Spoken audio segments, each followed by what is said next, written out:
अस्सलाम वालेकुम student. Bridge course मज़मून Urdu जमात हश्तुम। 8वां दिन महारत तसव्वुर।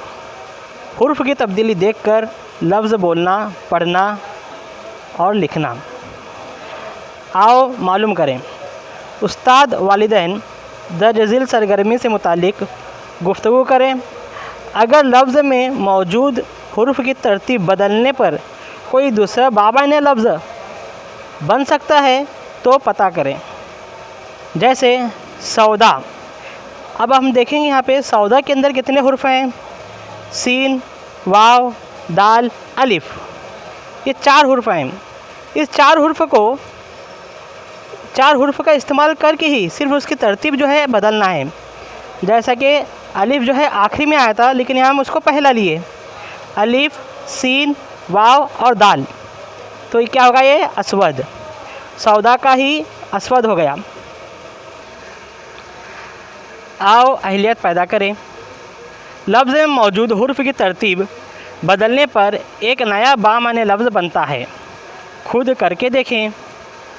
अब पहला लफ्ज़ है यहाँ पे गोल, ग व ल, गोल। अब इसी हुर्फ के अल्फाज को, इसी लफ्ज़ के हुर्फ को तरतीब बदलने पर लोग बनता है। दूसरा हुर्फ है एक, अलिफ, या और काफ, क। अब इसी की तरतीब को बदलेंगे हुर्फ की, तो क्या बनता है, क्या, क या क्या। आओ मश्क करें। अल्फाज में मौजूद हुर्फ की तरतीब बदल कर बामाने लफ्ज़ बनाइए। पहला लफ्ज़ है महल। महल में म ह ल है, उसकी हम तरतीब चेंज करेंगे, बदलेंगे, तो वो क्या बनेगा, हमल।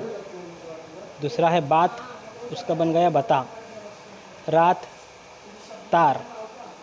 मार, इरम। शाल, लाश। आओ तख़य्युलाती बने चैलेंज। आओ अपने उस्ताद और वालिदैन की मदद से दरसी किताब, अखबार और रिसालों के ज़रिए ऐसे अल्फाज तलाश करो जिनके हुर्फ तब्दील करने पर नया बामाने लफ्ज़ तैयार करें।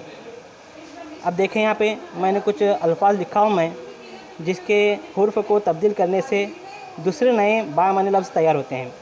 जैसा कि नाक। नाक के अंदर 3 हुर्फ हैं, नून, अलिफ और काफ। उसी हुर्फ का इस्तेमाल करके उनकी तरतीब बदल कर दूसरा लफ्ज़ बनता है कान। काफ, अलिफ, नून। उसी तरह से रूह, हूर। चौक, कोच। नोक, कौन। रोम, मोर। अदब, बाद।